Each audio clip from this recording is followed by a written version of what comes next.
I've had the Nikon Z8 for over 6 months now, and I wanted to give my honest thoughts on what I think of the camera for both photography and video, whilst exploring this incredible area in the northwest of Iceland.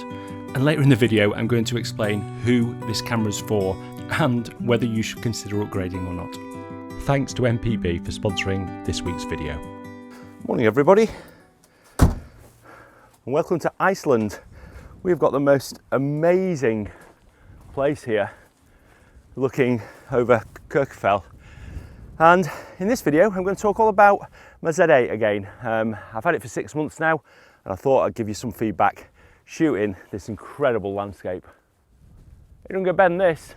Right, I'm just editing the video, and before we get into the video, when I go back to Kirkjufell and take some photos, I just want to say that a camera's a really personal choice. I say what I like about this camera and why I think it's a really good camera for me, but I don't think it's for everybody.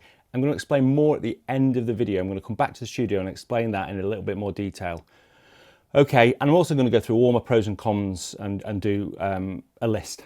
Right, we'll get back to Kirkjufell. The weather's not great, but I try and get something.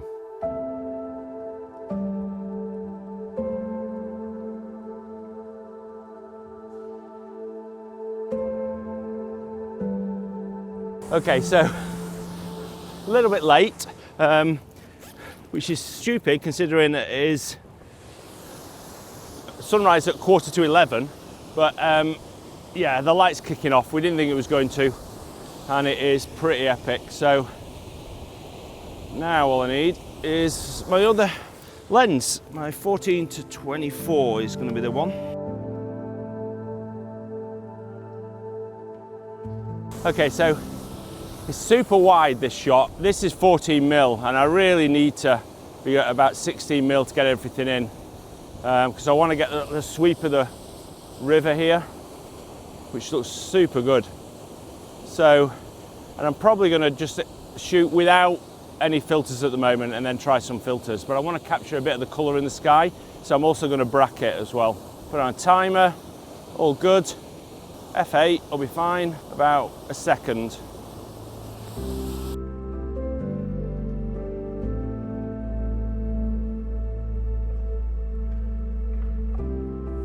Okay, it was a bit manic then. I'm just ready to get the sky as it was pink. But one of the great things, so the most noticeable thing you'll find with the Z8 over the Z7 is the viewfinder. It's the thing I like probably the most about it, and it is so bright. So it's so bright, and it's also got a really good refresh rate. So it just feels like you're looking through an optical viewfinder. It's the one thing after 6 months that when I go back to my Z7, I really notice the difference. And I like looking through the viewfinder. I find I can just sort of compose things a little bit better from doing that. So yeah, that's definitely a thumbs up.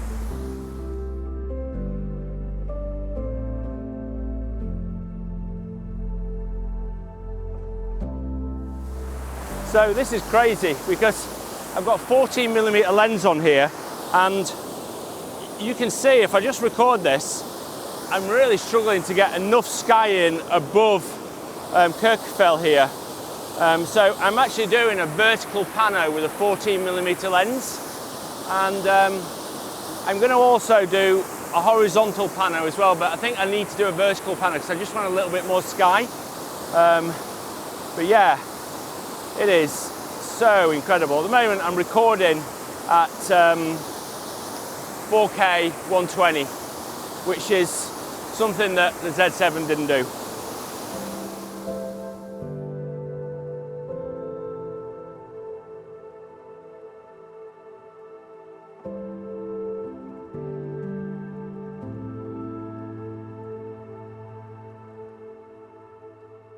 Right, there's a lot of people up there, so just come down here just to have a quick talk about this. This waterfall in Kirkjufell just looks absolutely amazing.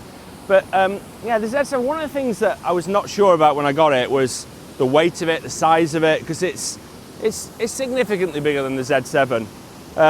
It feels, the ergonomics, and I'll get onto that later, but the ergonomics are great, but it is heavy. But the good thing is that I don't now take a Z6 and a Z7 out, which I used to do because I wanted to have a filming camera, and I've changed how I film when I'm on my own, and I just film with this camera because I feel like it offers me a lot more. So my gear's dropped down a little bit, but if I could change it, I'd definitely make it lighter. I'm not so much bothered about the size, it's just the weight of it really.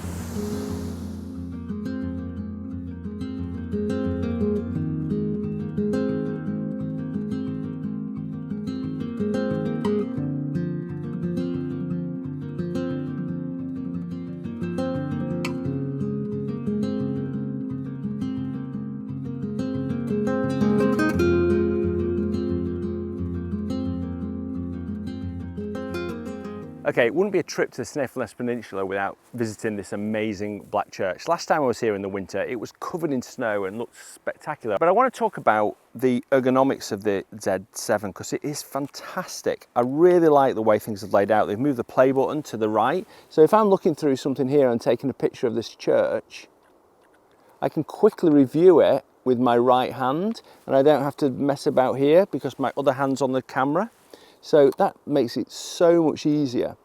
And then the other thing is this selector button here where I can just change my timer. So I can quickly get to that as well. And it makes it easy to be able to set a 2-second timer when it's on my tripod.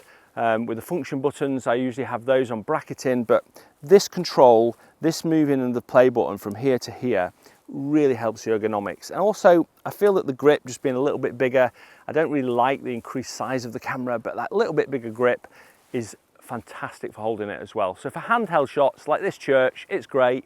I don't think this is going to be great because the clouds aren't fantastic in the background, they're covering the mountains, but it's worth a stop, see what we get.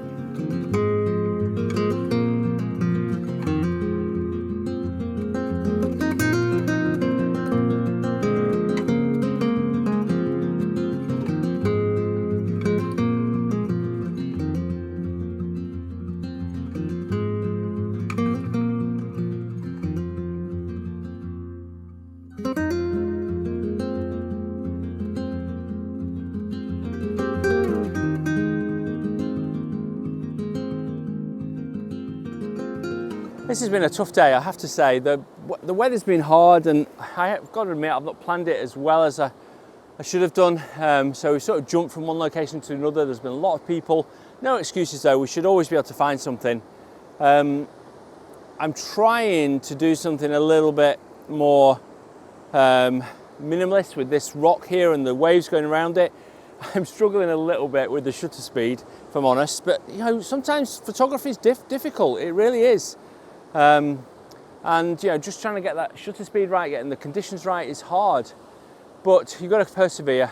And the thing, one of the things that I found with the Z8 that I don't like as much as the Z7 is that the battery just doesn't last as long. Obviously, you know, there's more powerful processor, etc. But I've noticed that the battery in this doesn't last as long as it did in the Z7, which is not great. But it's not much different, it's just a little bit different. But yeah, still pretty amazing here, and I just got to enjoy it, I suppose. But I want to always get good photos. As a landscape photographer, you want to go out and get amazing things.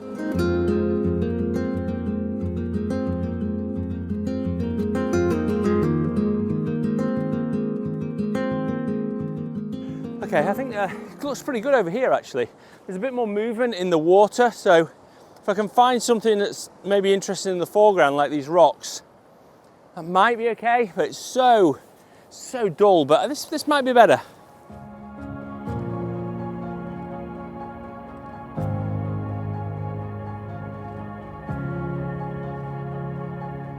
Right, I found something a little bit better now. I'm a little bit more excited about this.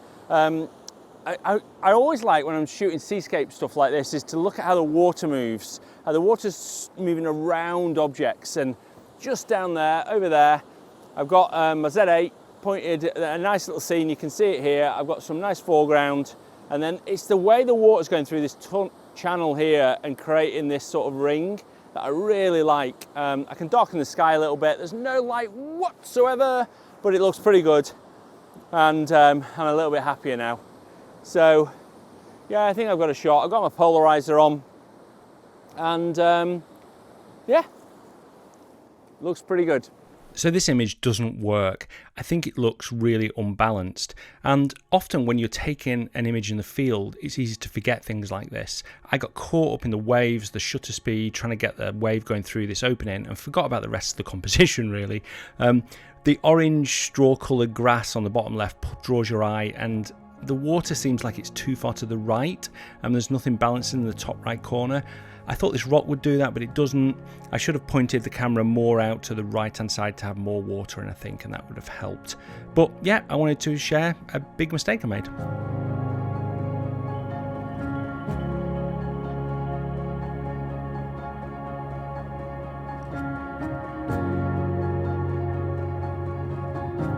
It's raining a little bit now, which is not great, and it's especially not great when you're trying to switch lenses. And I've just switched from my wide angle lens to my 24 to 120. And one of the great things about the Z8, it's got a sensor shield that sort of locks into place when you take your lens off. It's not got a shutter, it's an electronic shutter, so in place of the shutter it's got the sensor shield. It works really, really well, and I've noticed much less sensor dust than I used to get on my Z7. You can get rid of sensor dust, but it's a pain, so yeah, that's really, really good. This shot here is pretty cool. I'll just show you what you can see behind me. We've just got to be a bit careful on it because there's a waterfall there. I just want to give it space. And then this top of this mountain, I don't want to be too close, so I need to go a little bit higher if I can. But when I go higher, that's fine there, but I can't get my tripod that high. And when I go backwards, it's not as good. So it's a bit of a tricky one, but we'll find a way.